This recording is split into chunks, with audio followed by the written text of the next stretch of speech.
Welcome to Breakthrough Success. I'm your host, Mark Roberti, the content marketing expert, bringing you 5 new episodes every week where I and top-level guests teach you how to take your business to the next level and achieve your breakthrough. All businesses have customers that are buying our products, that are spreading the word, and one of the great ways to market yourselves that we need to utilize more is turning our customers and fans into brand ambassadors. And if you turn customers into brand ambassadors, they will put in a lot of work to promote your products and services so you reach more people. So how exactly do we turn customers and fans into brand ambassadors? That's what we're going to discuss in this episode. Today's guest is a Fortune 500 personal development consultant. He trains teams on strategies, tools, and best practices to maximize their customer experience by first attracting millennial consumers and then strategically converting them into the customers. He is a contributor for Forbes, and he is also an official member of the Forbes Coaching Council. Today's guest for episode 169 of the Breakthrough Success podcast is none other than Yuri Kruman. Yuri, it is such a pleasure to have you on the show. Mark, thank you so much for having me on. I'm really glad we got to connect finally. I know it's been a while. Yuri, it is such a pleasure to have you on the show. And before we go deep into building these brand ambassadors, because I feel like this is something really powerful. But before we do that, I'd love to get some backstory. So what first made you pursue the path of entrepreneurship? Well, I always had it in me. I didn't always think of it in those terms. Growing up, I think being an entrepreneur was not really an option because I grew up in the Soviet Union, and everything was just sort of by the script that you grew up with. You have a job, you live in a certain apartment that the government gives you, so everyone was equally miserable. And growing up, both my parents were academics, so there was not really any idea that I should go and start my own business. It was very much, just follow this path and all will be okay.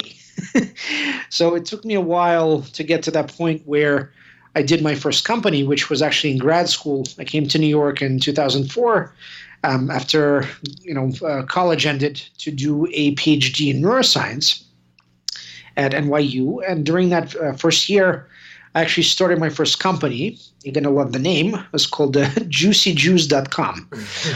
It was the first Jewish social network, and I built it from about 15,000 connections that I added on Facebook before there were any global groups.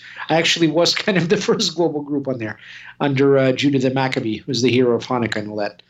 So that gave me the bug of I want to do my own business. I want to bring people together, and I want to do this, in my own, on my own terms. And that's really how I got started as an entrepreneur. And I feel like that attracts a lot of people, that idea of doing things on your own terms, being able to pursue the work that you want to do. And I feel like a lot of people are entrepreneurs, that they want to become entrepreneurs. I think more people fit into that second category. But when it comes to attracting ambassadors to promote your brand, I feel like this is a topic that doesn't get covered as often. I mean, we definitely haven't covered very much on Breakthrough Success. And one of the things that I want to start off with is, how do you ask people to become brand ambassadors? Like, what does that outreach and communication look like? Sure. So let's first start with the premise. Who are going to be your best brand ambassadors? They're going to be clients. They're going to be people that you've worked with, whose lives you've transformed, whom you've helped go through a certain process from A to Z. That's really your best ambassador. That's the best person who can speak to the value of what you do for others. So for me, that process has, it stems from this idea, which is kind of a maxim for me, that if you don't ask, the answer is no. Right? So with that in mind, I'm someone who grew up, very shy and was always afraid to ask people. I didn't want to inconvenience them. I didn't want to embarrass myself. And, those kinds of things are maybe cultural, maybe it's a family thing, but, you learn as you go through life that you have no choice. You have to negotiate, you have to ask. So for me, that was as a result of being married. My wife is from North Africa, from Morocco, and there, negotiation is in the mother's milk. So for me, once I got that kind of mindset that I'm going to ask and whatever happens, happens, then you learn what to ask for, right? Meaning, look, I'm trying to get more clients. I would love to have your feedback.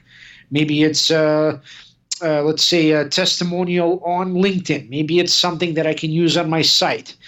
Maybe it's through another platform where I'm a coach, right? There's all kinds of different ways that you can get testimonials and reviews. And if you're doing a service-based business like I am, consulting, coaching, you have to do that. That is the lifeblood of your business. If you can't ask, you're dead in the water. So, with that in mind, you go to people that you've helped the most, who really appreciate it, who have seen the value, whose lives have been transformed by the work, and you ask them. You say, listen, here's my story. I would love to have you as a brand ambassador, as an affiliate, as a reference for me. And people more than often are more than happy to do it because they feel like, wow, this guy really helped me out. So that's the first thing. Secondly, you have to know what to ask for. What do your potential clients really care about? It's not about the features of your program. It's about the benefits, right? They want to know, has this guy worked with other people like myself in my industry, at my career stage, who have the same kinds of business needs that I have, right? Because it's the whole idea of, they want to know, like, and trust you before they work with you.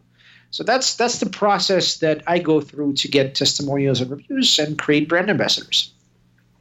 Now, let's say that you contact a potential customer or client. They say that they're going to become a brand ambassador, and that would mean that they would spread the word, but it's pretty obvious that not everyone promotes equal. Some people are better than others at spreading the word. So some people may just leave like one testimonial, like tell one person about you. They're like other people who could like tell dozens of potential like clients about you. And I feel like we want to get as many of our brand ambassadors as possible to spread the word as much as they possibly can. So how do you activate your brand ambassadors so they are very consciously promoting your brand? Admittedly, I've not always been the best at this myself, but there is no better brand ambassador than yourself. That's the number one most important insight. Before you ever go ask anybody else to be a brand ambassador for you, you have to go out there and do it yourself and do it very well and be very active in terms of creating content, promoting it, sending it to your email list, really engaging people. This isn't something that just like, I'm having a flash sale, boom. Nobody cares. There's too much noise out there. Right. So one of the things that I've learned is you have to tell a good story. You have to keep telling it over and over and over to your audience because they really want to follow your journey. It's not just about, I got featured in Forbes or I was on this podcast or that podcast. They really want to follow your progress as you move up in your business. That's really the stuff that engages people, whether it's potential clients or brand ambassadors, et cetera, because they are not going to move the ball for you. Right? They have to see that you're putting in the hard work, and then they will go and they will help you because they're infected with that energy. Number two, I found that you can't really rely on people to go and spread the word for you in general. You usually have to give them some kind of incentive. And even when you give them the incentive, often they won't follow up because most people are lazy. The best way to do this is to partner with others that are super connectors, other people that, let's say, maybe they have a podcast or they have a large following, or maybe they're very active on Twitter or Facebook, or they run a group that's very active, right? You want to find people like that, add value to their group, their community, their whatever, to them, maybe through their business or through something that you have that they don't. Then you can ask them, can I post this in your group? Or, can you send this to your email list, right? when you're talking about small ball, when maybe you don't have a big email list or following, it's tough. It's tough to get somebody who's big interested in you, right? To do a joint venture that actually goes anywhere. But you have to put in the hard work. You have to keep growing your email list, and you have to add value. And then eventually, those kinds of big fish will want to work with you because they see you're, on the same platforms as them, or you're creating the same attention or viewership or listenership or whatever it is. And that's really when things get interesting. But before then, it's very spotty. That's what I found. And for any of the brand ambassadors that we have, and for some people who they don't have brand ambassadors yet, like this could just be your core audience of people who really enjoy what you're doing. To get them in that position, you have to have them engaged. But one of the key things we have to do is continue to extend on the existing engagement. So once we have people promoting us, how do we continue to put ourselves in front of the brand ambassadors so they continue to remember us and they continue to promote us for months or even years to come? I think you can try several approaches. There are all kinds of joint venture platforms. You can look into influencer networks. There always has to be some sort of value that you're adding and value that you're deriving, and it doesn't have to be exactly through the same channel. So you can try a lot of different things. You really need to understand your audience and who your ideal client is. You also need to understand who are the people that are actually bringing you results, right? I mean, I've been on how many podcasts, going on 50, and most of them don't really do anything for my exact niche, right? But some of them have really brought a lot of traffic, like Entrepreneur on Fire, right? You really need to be very focused on your message and whom you're looking to engage. And then the people that engage the same kinds of ideal clients can help you. But if you're all over the place, if you're kind of spraying and praying, it's not a great approach. It will usually not yield results. So that kind of focus is really critical, I would say. One of the things you've been able to do is have these brand ambassadors help spread the word. And based on your experience with you doing this and seeing others follow this process, what do you believe holds most people back from having these brands where a lot of ambassadors are lining up to promote the upcoming product? Look, I think the idea of having a unified brand is that you are looking to make yourself look bigger than you really are. You're looking to make yourself look more focused, more advanced in your entrepreneur journey than you really are. That's the definition of PR and media, right? That's one of my specialties. That's something I teach at an accelerator. So, if you look at things in that light, you have to be very consistent. You have to have one voice. In that voice with that visual identity, whether it's your headshot, your background, your social media presence, your handles, etc., you have to project that unity. You have to project that focus. You have to project something that people really relate to, right? They associate your brand with reliability, with good service, with whatever it is that you're looking to convey.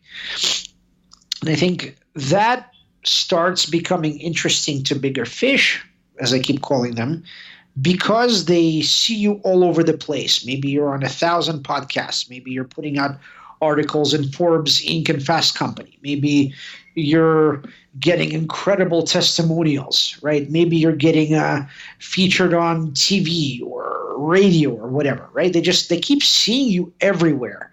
Then they're like, okay, I have to pay attention. This guy really he's moving mountains there on his own. Then they want to be part of that. They want to get on that wagon, and they want to maybe find a way to help you so you can help them.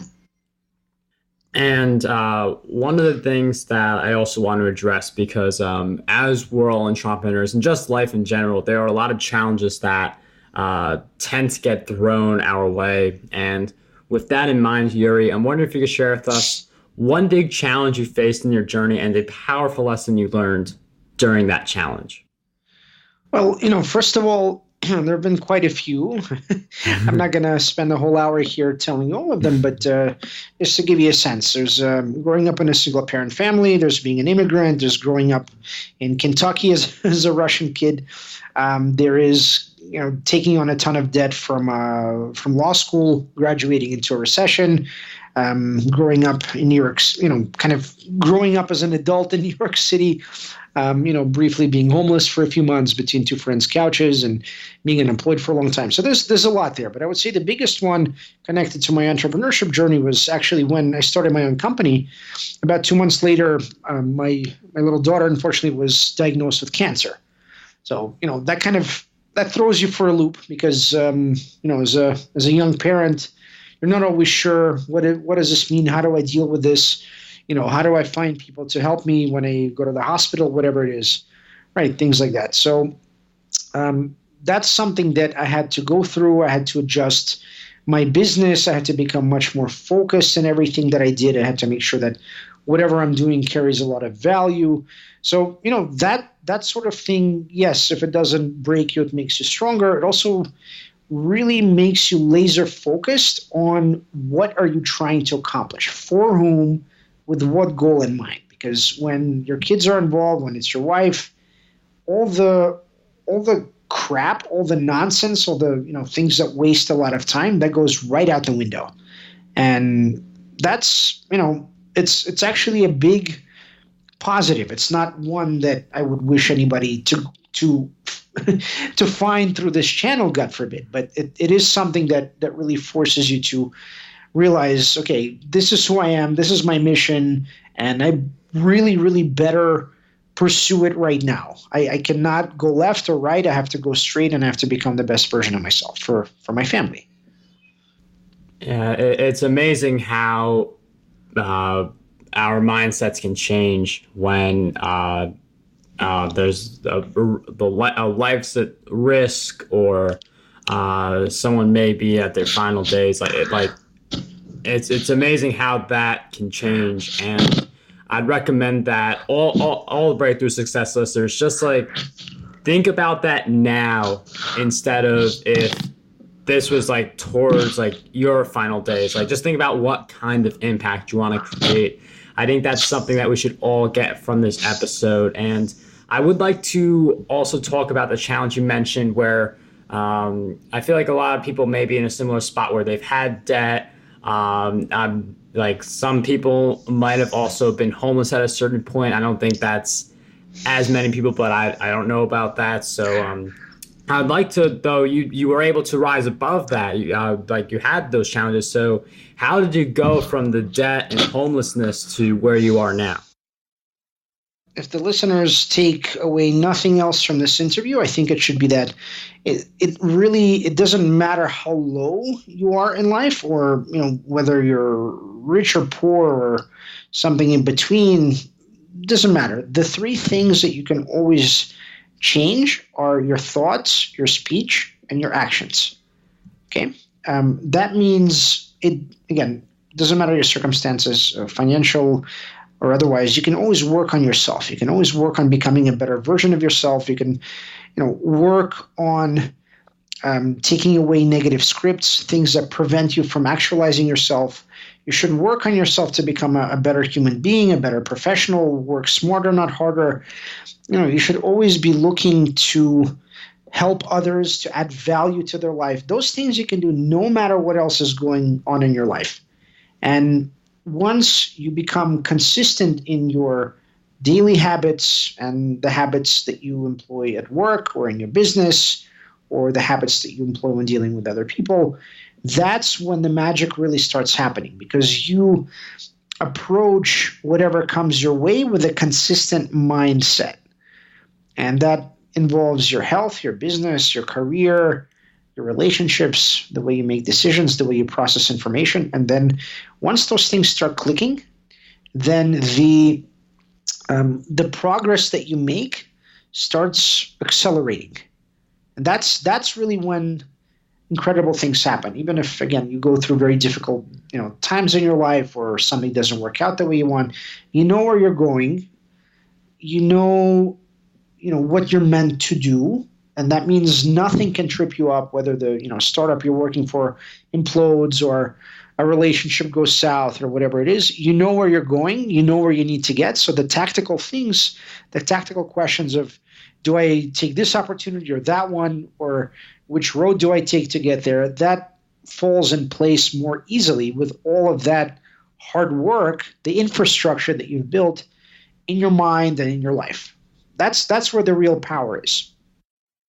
I really love the idea of just our thoughts, speech, and action being things that we could change at any time. And the mindset, I mean, that affects like what we get done. I know it's something that we hear a lot about, like how important the mindset is, but it really is that important. So just by changing your thoughts, speech, and action is going to make a big difference, regardless of what difficulty you're in. I mean, we do face varying levels of difficulty, but the way that we respond, like two people could have the same difficulty. One person could still be struggling with it. Another person breezes through it. So it is all about how we view those difficulties. And one of the questions I want to ask, because I love learning from these interviews, and I just love learning, self-educating myself in general. So I'm wondering if you could share with us 3 great books that you believe will have a positive impact on us.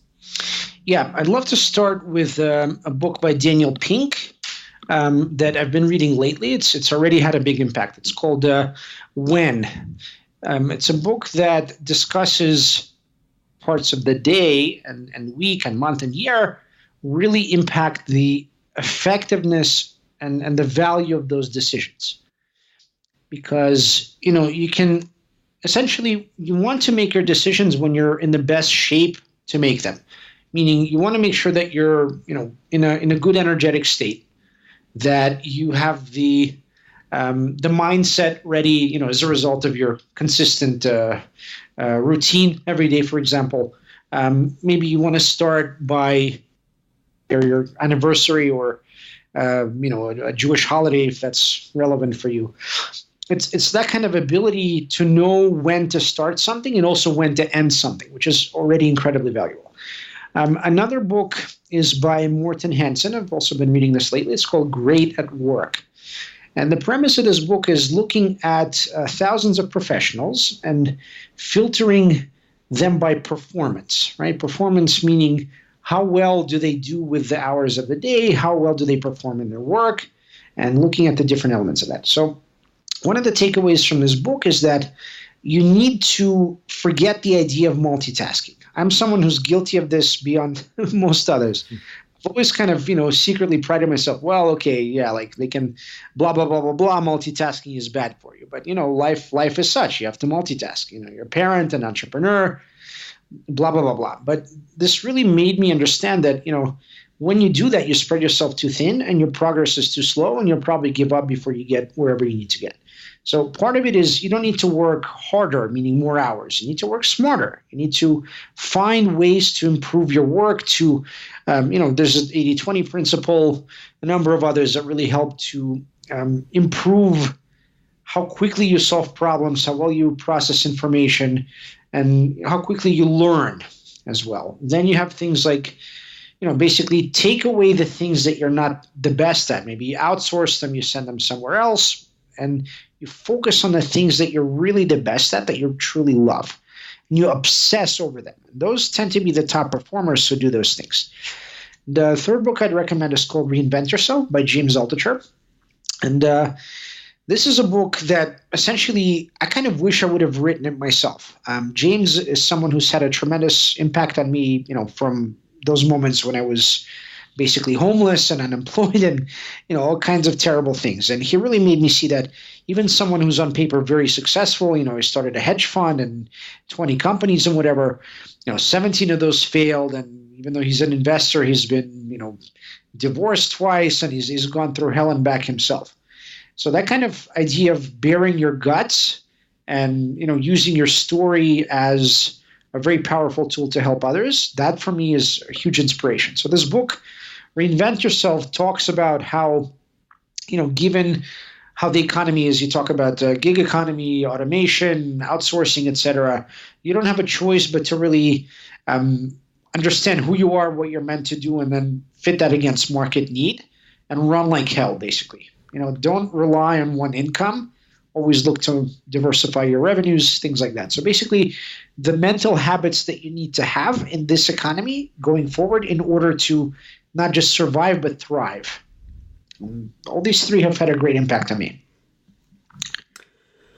Yuri, thank you for those 3 great book recommendations. Those links will be in the show notes over at markgabberty.com/E169. And if you guys want a book on how you can create, promote, and optimize your content for growth and revenue, you can head over to markgabberty.com/book if you are interested in that particular book. And before we wrap up this episode, Yuri, I've asked you several questions about our time together, but what do you believe is one question that we need to be asking ourselves more often? I think it's very simple. What is your life mission? And even beyond that, are you following it right now? Are you doing everything that you can in your power to follow that life mission?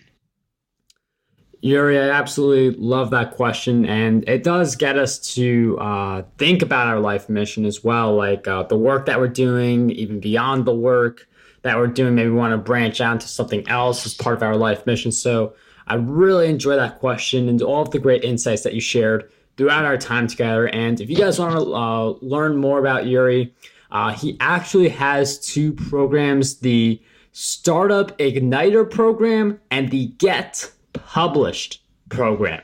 Both of those links will be in the show notes for this episode. And Yuri, I cannot thank you enough for being a great guest. It was such a pleasure to have you on the show. Thank you so much for having me on, Mark. It's really been a pleasure. How does over 100 retweets per day sound to you? My free ebook, 27 Ways to Get More Retweets on Twitter, has you covered.